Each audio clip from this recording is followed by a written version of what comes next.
Meus amados e meus queridos irmãos, graças nós rendemos ao nosso Deus por mais uma rica oportunidade de estarmos trazendo mais um comentário por meio desta ferramenta que é este canal de divulgação aí de um auxílio a professores, a superintendentes e também a alunos que gostam sempre de estudar a palavra de Deus para ir bem afinado para a sua escola bíblica. Nós estaremos iniciando o nosso quarto trimestre de 2018 e é um trimestre onde nós vamos falar sobre as parábolas de Jesus, as verdades e princípios divinos para uma vida abundante.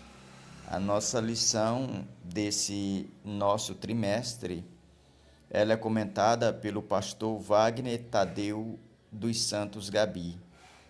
Portanto, aí o quarto trimestre, teremos aí 3 lições. A primeira, parábola, uma lição para a vida, que é a que nós vamos comentar hoje. Nós vamos ver que é uma visão panorâmica acerca da parábola, para depois nós estarmos adentrando propriamente dentro das parábolas de Jesus, Nós vamos ver que a divisão que o comentarista desse trimestre fez foi com bastante, vamos dizer, com bastante prática, porque esses ensinos são ensinos práticos que a igreja ela procura viver. A lição 2 é para ouvir e anunciar a palavra de Deus. A 3, o crescimento do reino de Deus. A 4, perseverando na fé. A lição de número 5, amando e resgatando a pessoa desgarrada. A 6, sinceridade e arrependimento diante de Deus. E a 7, perdoamos porque fomos perdoados. E a lição 8, encontrando o nosso próximo. A lição 9, o perigo da indiferença espiritual. E a lição de número 10, vamos falar sobre precisamos de vigilância espiritual. A 11, despertemos para a vida do grande rei. E a 12, esperando, mas trabalhando no reino de Deus. E a lição de número 13, a 13ª, vai falar sobre a humanidade e o amor desinteressado. Aqui a nossa revista, ela traz a primeira lição, que será ministrada no dia 7 de outubro de 2018, o tema Parábola, uma lição para a vida.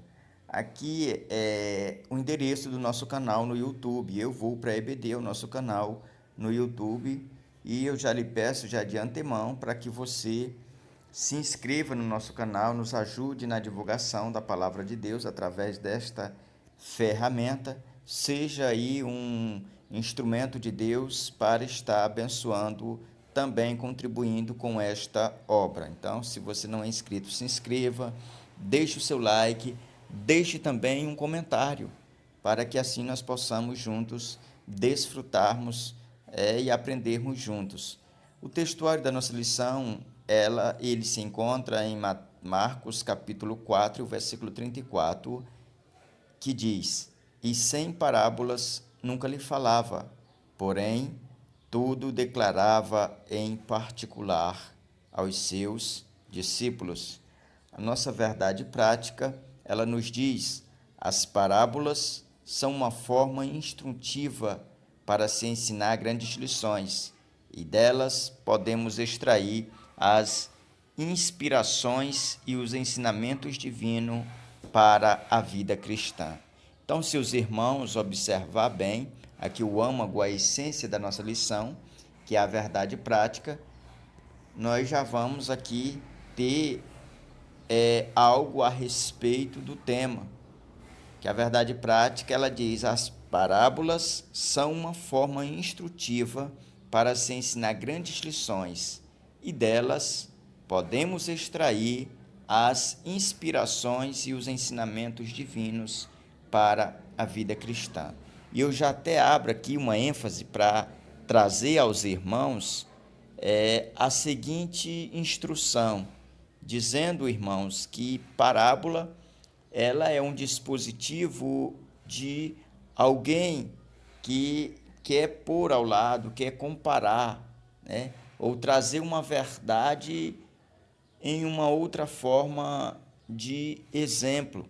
Então, a parábola, se você bem atentar, você vai perceber que a parábola ela não é e nem não pode ser usada dentro da questão da exegese, porque não se pode extrair de uma parábola uma doutrina. A parábola ela tem a sua interpretação fiel, mas a aplicação da parábola são inúmeras, né? Pode haver muitas aplicações em uma só parábola.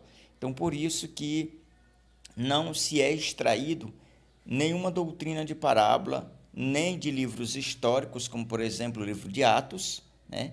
Não tem nenhuma doutrina bíblica que é extraída do livro de Atos como base, porque é um livro histórico, foge aí do padrão. Da mesma forma, o livro de Provérbios, que é Conselhos Práticos, também não tem doutrinas extraídas desses textos. Então, irmãos, as parábolas, na verdade, ela é um recurso didático que traz uma melhor compreensão ou uma forma simples para que a pessoa aprenda coisas profundas ou coisas ocultas através das parábolas. E nós vamos ver que Jesus ele usou bastante parábolas, né?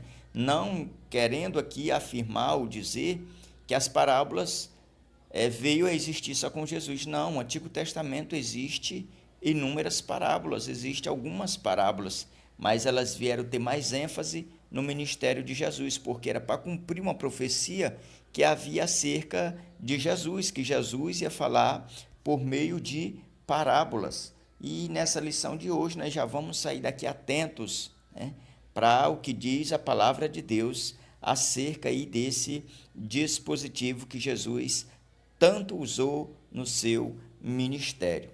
A nossa leitura bíblica em classe, ela se encontra em Mateus capítulo 13, o versículo 10 até o versículo 17. E os nossos objetivos específicos, eu quero chamar sua atenção.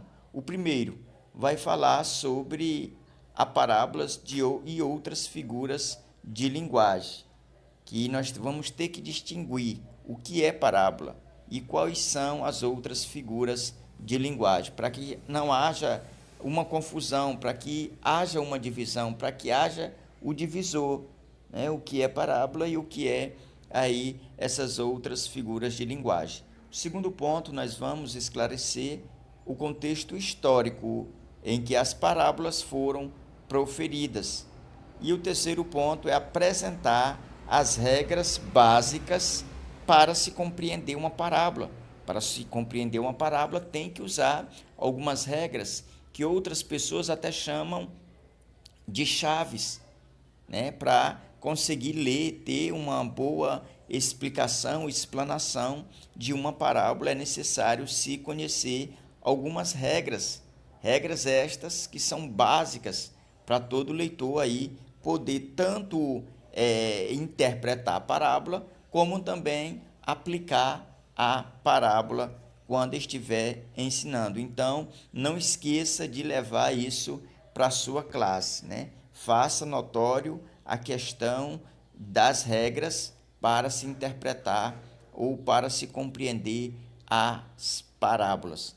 E já quero agradecer aos irmãos que oraram por nós, que esse terceiro trimestre de 2018, foi o único que nós conseguimos, pela graça e a misericórdia de Deus, gravarmos todas as 14 lições que houve, né? Já alguns dias que nós gravamos vídeos para esse canal, acredito que é desde 2012, mas nunca nós tínhamos a oportunidade de gravar todas as lições de um trimestre, devido trabalho, devido às correrias do dia a dia, mas graças a Deus, neste ano de 2018, nós cumprimos o terceiro trimestre, fechamos, né, desde a lição de número 1 até a lição de número 14.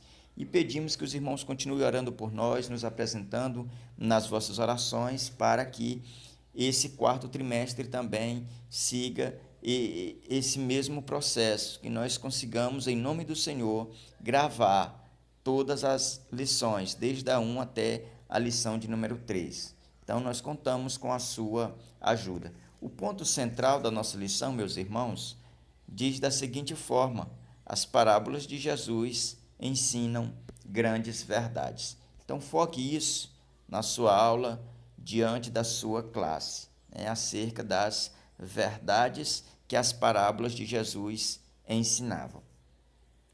A nossa introdução inicia da seguinte forma: quando estudamos as parábolas de Jesus com os corações abertos, dispostos a aprender como discípulos verdadeiros, em busca de sabedoria e entendimento das verdades espirituais e profundas, nos deparamos com sábias lições que ele nos deixou para sermos bem-sucedidos em nossa vida aqui no mundo. Então, aqui eu até marquei esse parágrafo e é interessante que você faça ele notório diante da sua classe, quando você estiver ministrando sua aula. Porque aqui o nosso comentarista, ele nos diz que se nós observarmos com total atenção ou depositarmos atenção devida às parábolas de Jesus, nós vamos ser bem-sucedidos, tanto na nossa aula, como professor, como aluno e também como cidadão do céu ou como mordomo de Deus, se nós atentarmos para as verdades contidas nas parábolas de Jesus, nós vamos ser bem-sucedidos e acredito que esse é o desejo de todas as pessoas, de todos os cristãos, é serem bem-sucedidos.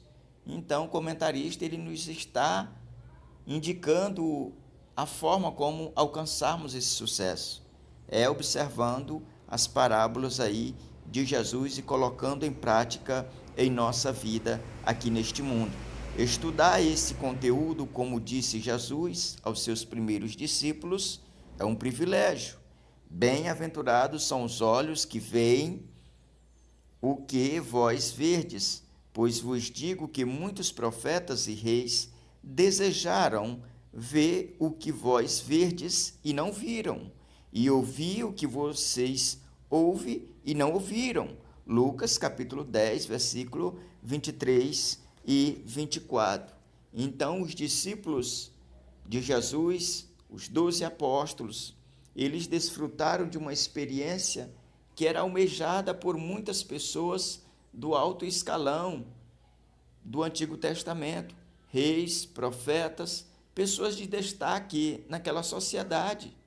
Os discípulos, os apóstolos de Cristo, eles galgaram esse privilégio de ouvir essa forma de ensino. E os reis, os sacerdotes, eles almejaram por isso, mas não alcançaram. E nós, da mesma forma, somos também bem-aventurados. Nós somos e temos que ter esse sentimento de alegria, de gratidão, por podermos também desfrutar da alegria de aprendermos acerca das parábolas de Jesus. O primeiro ponto da nossa lição, o que é parábola, né? Veja aqui a introdução ao ponto, diz o seguinte: conceito, é o primeiro tópico. Parábola no hebraico é a palavra machal. Dependendo do contexto, refere-se a um dito profético, um provérbio, uma analogia, um enigma, um discurso, um poema, um conto, um símile. Então veja que o conceito aqui aparece em forma de 8, né? 8 formas diferentes. Então a palavra machal no Antigo Testamento, em hebraico, ela era uma palavra que não era como hoje para nós, aqui na língua portuguesa é. A palavra parábola, ela só significa parábola, mas a palavra machal no hebraico, ela tinha esses 8 significados, né, diferentes.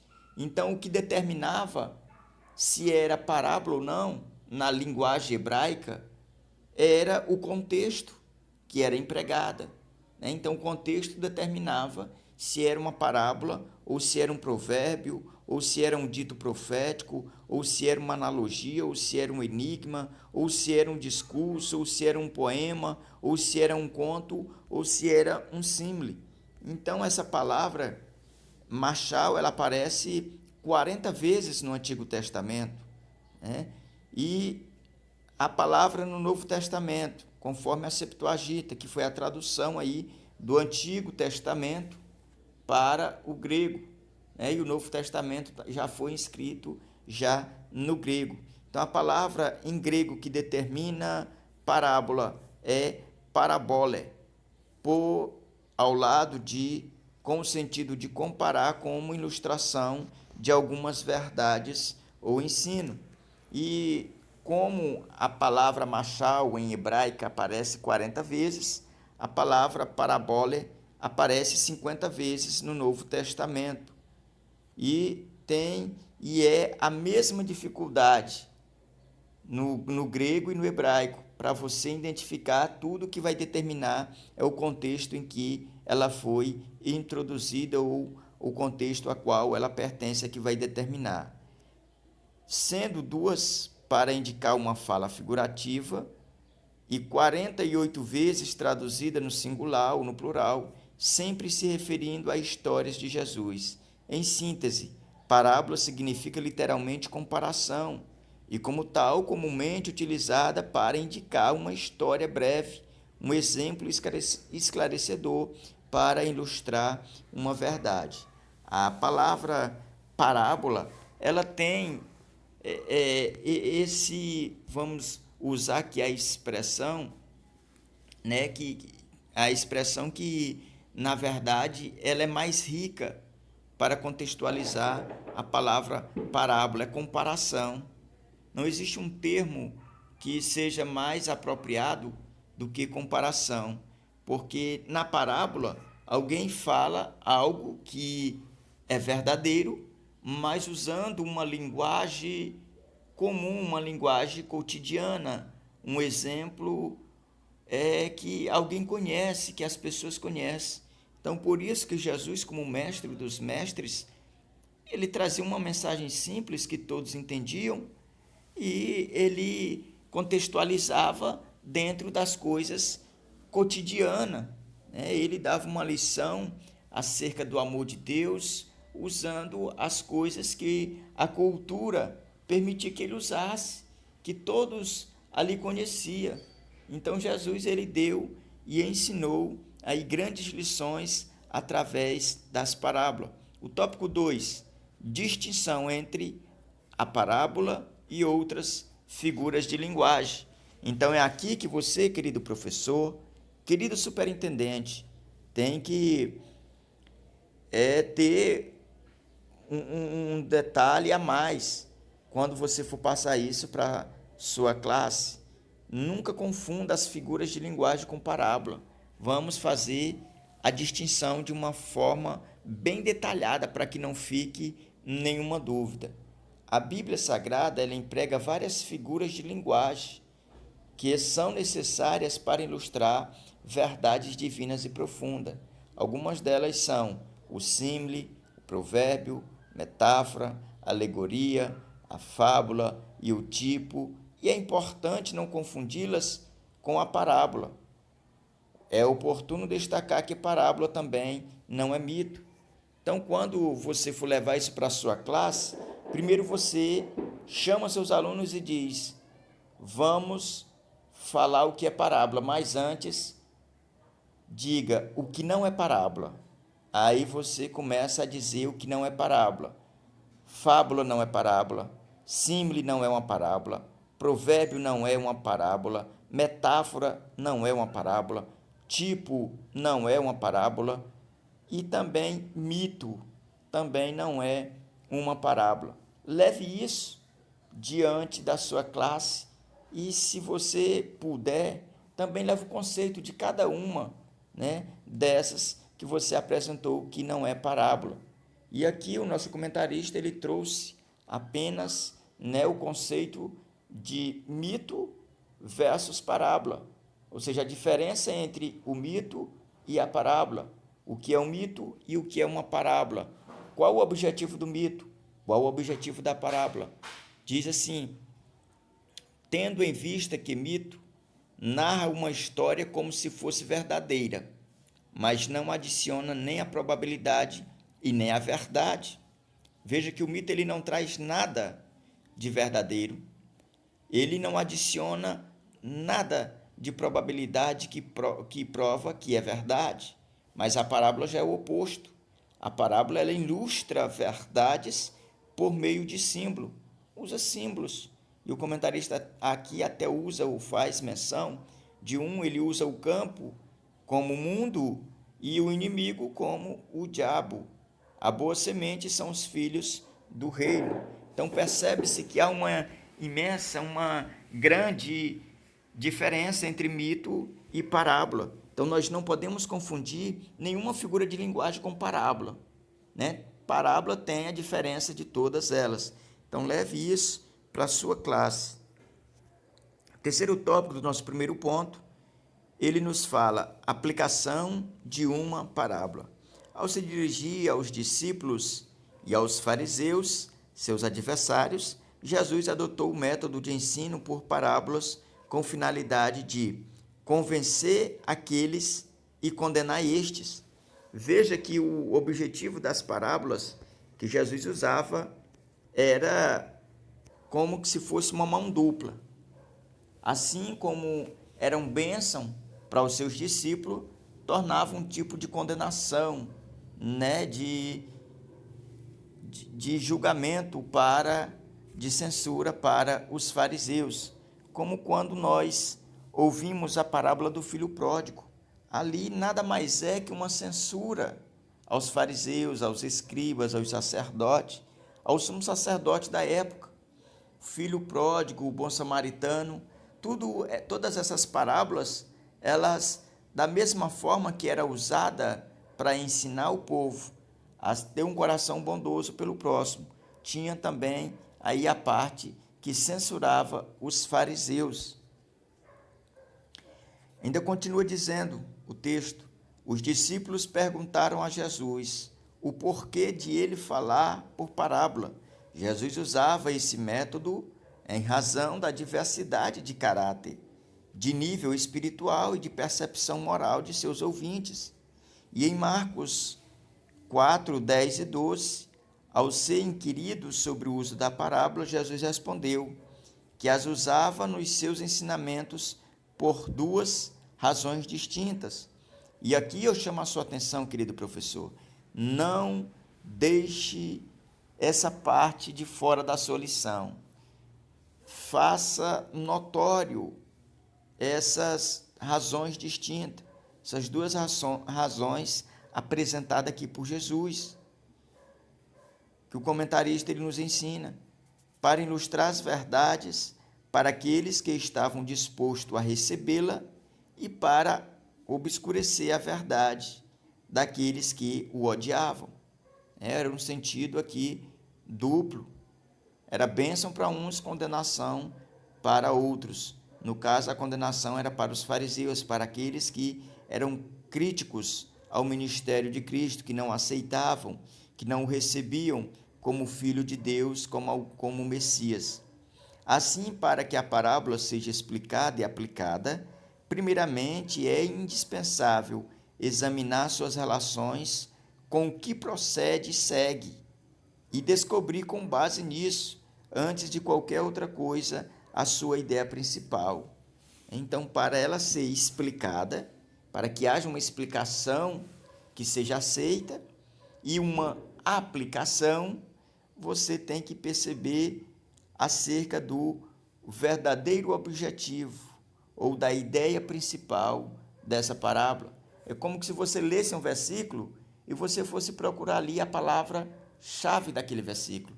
Da mesma forma, é a parábola. Você tem que encontrar, antes de tudo, a ideia principal desta parábola para que você venha ter sucesso na aplicação e também na explicação desta parábola.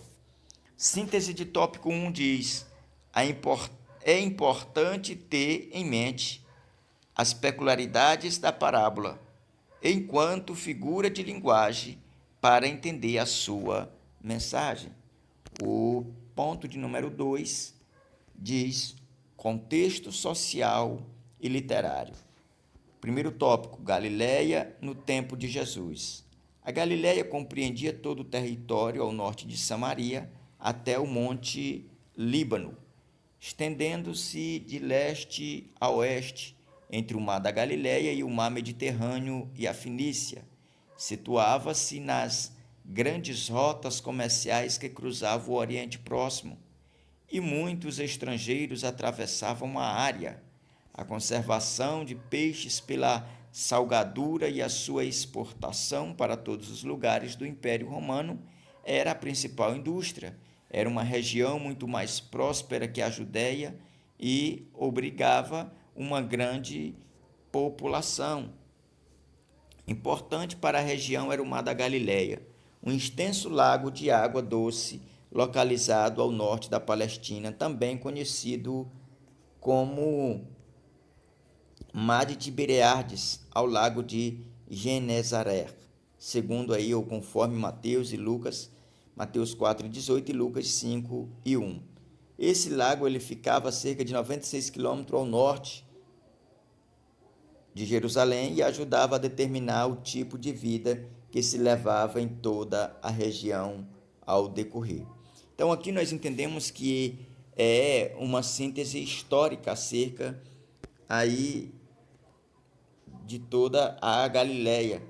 Vemos que a Galileia ela é como que se fosse o quartel-general de Jesus. Foi aonde Jesus operou inúmeros milagres, onde Jesus trouxe também belíssimos ensinamentos, né, a toda a massa que ouvia, que ia atrás das suas palavras.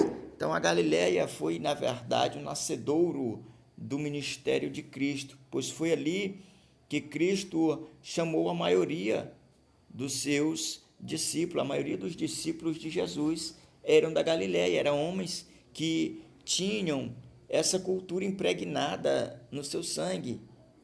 Eles eram pescadores inatos, nasceram, cresceram, viveram naquele mar. E tanto o mar da Galileia, como é conhecido como lago, ele, por sua extensão e profundidade, ele também foi palco aí de milagres de Cristo, foi palco aí de onde Cristo operou milagres e entrou nos barcos, e ali muita gente testemunhou do que Jesus fez naquela cultura com os seus discípulos ao seu lado.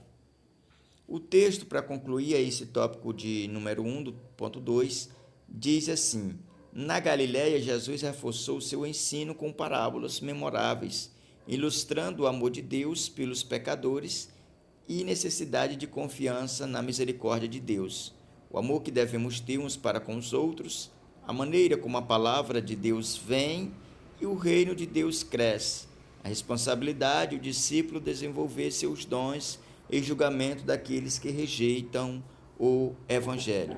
Depois, quando você tiver um tempo, você examina aí Mateus 4:23, Mateus 13, do versículo 1 até o 52. Portanto, o capítulo inteiro você pode ler já para ir com bastante base para a sua sala de aula. O tópico de número 2 diz: Jerusalém no tempo de Jesus. Jerusalém é uma das mais antigas cidades do mundo. É a mais sagrada cidade da Palestina e tem existido como cidade e como capital, além de lugar sagrado há mais de 3.000 anos, e também é uma cidade sagrada para 3 religiões, né, que nós aprendemos isso tanto no mundo secular como dentro da própria teologia. Nós aprendemos que ela é capital aí venerada para 3 religiões. É um lugar sagrado há mais de 3.000 anos. À época de Jesus, Jerusalém contava com uma superpopulação, sendo que a maioria das pessoas estavam desesperadas em decorrência da opressão do Império Romano, da miséria, da opressão aos pequenos produtores que estavam praticamente falidos, tendo de pagar elevados impostos a Roma, e nessa época grande parte da população dependia das esmolas do templo.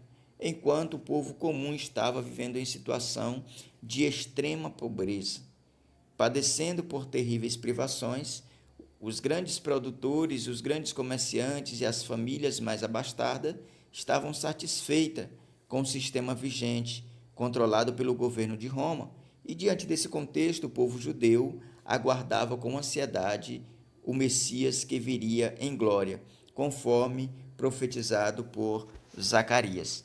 Então, nós vemos que o contexto de Jerusalém, quando Jesus exerceu seu ministério, era um contexto de elevada pobreza, a classe média e até mesmo a classe baixa ou a classe pobre de Jerusalém. Por isso que os judeus tiveram dificuldade, tanta dificuldade que Jesus não foi recebido quando veio para os seus, conforme João capítulo 1, versículo 10 em diante. É porque eles esperavam, conforme a profecia dizia, um Messias que viria em glória e iria libertar Jerusalém aí do jugo de Roma. Mas, na verdade, Jesus veio como sofredor, ele veio como Cordeiro de Deus, ele veio como o pão da vida, que foi o que nós aprendemos no trimestre passado. Agora vamos ver mais uma parte histórica aqui, no tópico de número 3, contexto literário, os evangelhos.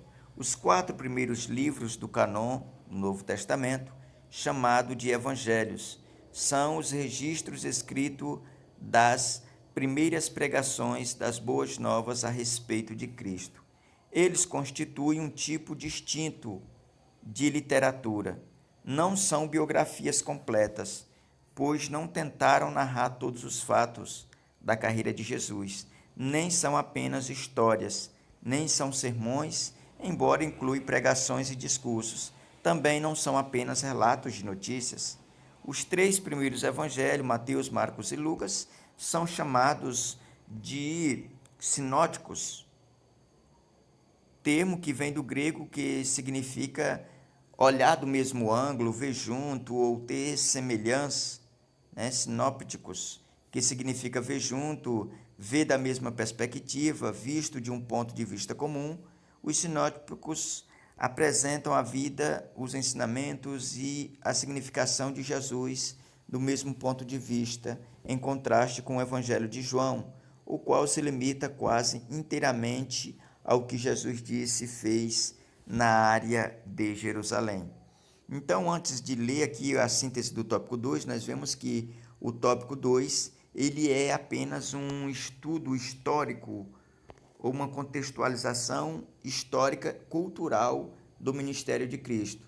Fala da Galileia, o segundo tópico fala de Jerusalém, o terceiro tópico fala dos evangelhos. E os evangelhos é a primeira parte do Novo Testamento, pois nós sabemos que o Novo Testamento ele é dividido em biografia, que é esses 4 evangelhos, histórica, a parte histórica, que é o livro de Atos, depois vem a parte doutrinária, que são todas as cartas, e a parte aí escatológica, que é o livro de Apocalipse. Então, o terceiro tópico da nossa lição, ele fala basicamente de uma forma bem rasa, mas traz algumas instruções aí acerca da biografia, né? E nós entendemos que a síntese do tópico 2 fala: o contexto em que as parábolas foram proferidas é de suma importância para se compreender, né? Porque se nós observarmos, para nós interpretarmos uma parábola, para nós aplicarmos, nós precisamos entender um pouco da cultura judaica, da contextualização cultural judaica, regional, né, que foi onde Jesus exerceu seu ministério, porque se nós não compreendermos, nós dificilmente vamos interpretar uma parábola ou, quem sabe, aplicá-la, porque se eu nunca vi um trigo, como é que eu vou interpretar alguma coisa que fala de trigo se eu nunca vi, não sei nem o que é, né? Então é preciso você ter um conhecimento, mesmo que seja básico, mas tem que ter acerca aí da Galileia, acerca aí de Jerusalém e também acerca aí dos evangelhos, que é o palco aonde tudo isso né? Houve aí uma encenação, houve aí uma participação em cima desses 3 pilares que o nosso comentarista apresenta aqui. Vamos passar agora para o tópico de número 3, que nos diz como ler uma parábola. É nesse ponto que nós vamos observar as regras. Ou seja, se você ignorar alguma regra que está nesse ponto aqui, você nunca vai conseguir ter êxito, ter sucesso na interpretação de uma parábola, ou na aplicação dela, ou na explicação dela. Você precisa atentar acerca dessas regras, que por alguns é chamado de chaves para a interpretação. Então, o primeiro tópico nos diz assim: entendendo a narrativa como a síntese das experiências cotidianas. Uma das questões mais importantes ao se ler uma parábola é procurar entender os elementos culturais operados em cada uma delas, pois apesar de elas serem uma síntese das experiências humanas, são histórias contadas a partir de outra cultura e tempo, e torna-se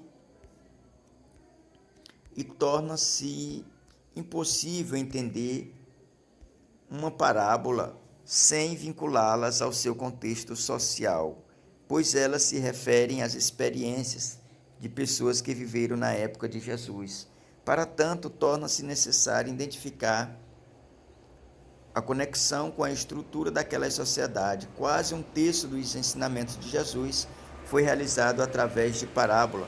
Ele contou parábolas sobre a natureza, o trabalho, o salário e até sobre o casamento e festa. Jesus não falava de forma genérica acerca da busca de Deus pelo pedido, mas sempre através de histórias, de experiências cotidianas, tais como a história sobre uma mulher que perdera uma de suas 10 moedas de prata e que não descansou até encontrá-la. Então nós vemos aqui, para sintetizar de uma forma mais abreviada esse tópico, eu quero trazer para os irmãos a seguinte afirmação, que as parábolas de Jesus, elas eram parábolas que enriqueciam os ouvintes e tem o mesmo valor hoje, enriquece o bom pregador, o bom ensinador. E nós precisamos fazer uma distinção. O que Jesus falou, se era parábola, e teve momentos também no Sermão de Cristo que ele não usou parábola, ele usou histórias reais, que às vezes as pessoas, por usar essas regras ou não saberem usar as regras de interpretação, eles acabam que chamando uma história verdadeira de parábola e uma parábola de história verdadeira, né, por falta de contextualização, por falta de compreensão dessas regras. Por exemplo, a parábola que muitos insistem em dizer que é uma parábola, porque tem umas Bíblias, eu chamo parábola porque tem algumas Bíblias que vêm com a epígrafe, parábola do rico e Lázaro, mas na verdade aquilo ali não é uma parábola, aquilo é uma história. Jesus cita nome nas parábolas, você vê que Jesus nunca citou nome de ninguém, de nenhum autor, em nenhuma parábola. Ele sempre usava personagens e não citava nome. Agora, quando se cita nome, já é aí história real, né, que aconteceu e que acontece. Os adventistas do sétimo dia que insistem em afirmar que ali é uma parábola, porque eles acreditam no sono da morte. E nós, como crentes assembleianos, nós acreditamos que ali é uma história. Lembra no princípio, na introdução, quando eu falei que de nenhuma parábola se extrai doutrina? Então, nós extraímos uma doutrina da história de Rico e Lázaro. Se nós extraímos, então, ela não é uma parábola, ela é uma história real. Mas os adventistas já consideram como parábola, porque eles pregam aí o sono da alma, né? Eles acreditam, eles pregam que a pessoa morrendo, independente dela ser boa ou ruim, pecadora ou salva, de todo jeito elas vão para a presença de Deus. E, na verdade, a Bíblia ensina o contrário. Vamos passar para o tópico 2, procurar as declarações explícita e implícita do agir de Deus no contexto literário, tendo a parábola o objetivo de transmitir uma mensagem, e no caso específico, tal comunicação procede de Deus, é imperioso que o leitor procure as declarações explícita e implícita do agir de Deus em tal contexto literário. Somente após esse exercício é possível pensar na aplicação da parábola. Depois que você identifica tudo isso, né? Depois que você identifica as declarações explícita e implícita, aí é que você tem que pensar na aplicação, porque senão você vai acabar se perdendo. Terceiro, identificar a aplicação prática da parábola. Uma vez que a maneira predileta de Jesus ensinar era através de parábola, tais textos contêm lições profundas e de aplicação prática no campo da ética e da vida espiritual das pessoas. Por meio de suas parábolas, Jesus levou aos seus ouvintes a mensagem de salvação, conclamando-os a se arrependerem e a crerem. Aos crentes, desafiava-os a colocarem a fé em prática, exortando seus seguidores à vigilância. Quando seus discípulos tinham dificuldade para entender estas parábolas, Jesus as interpretava. Assim, uma boa maneira de identificar a aplicação prática de uma parábola é fazer as seguintes perguntas: para quem a parábola foi contada? Por que a parábola foi contada? Qual é a moral da parábola? Existe algum ponto culminante na parábola? Alguma interpretação é dada na passagem para a parábola? Veja que você tem que fazer algumas perguntas ao texto para que você tenha êxito aí na boa compreensão da parábola ou na boa aplicação desta parábola. Síntese de tópico 3. A forma correta de se ler uma parábola é fundamental para podermos extrair sua mensagem principal. Conclusão: não há como perceber nem entrar no reino de Deus sem ter nascido de novo. Por isso, a salvação da alma é parte integrante das parábolas. Você já renasceu? Já se arrependeu dos seus pecados e confiou em Jesus Cristo e em seu sacrifício pelos seus pecados? Você conhece o Rei deste reino? Seu coração já se prostra diante deste Rei? Ou vive em rebeldia contra ele ainda? Os verdadeiros súditos reconhecem a soberania do Rei e submetem-se a ela. Então, a nossa lição de hoje, ela fala acerca aí dessa visão panorâmica do que nós vamos receber durante todo esse trimestre.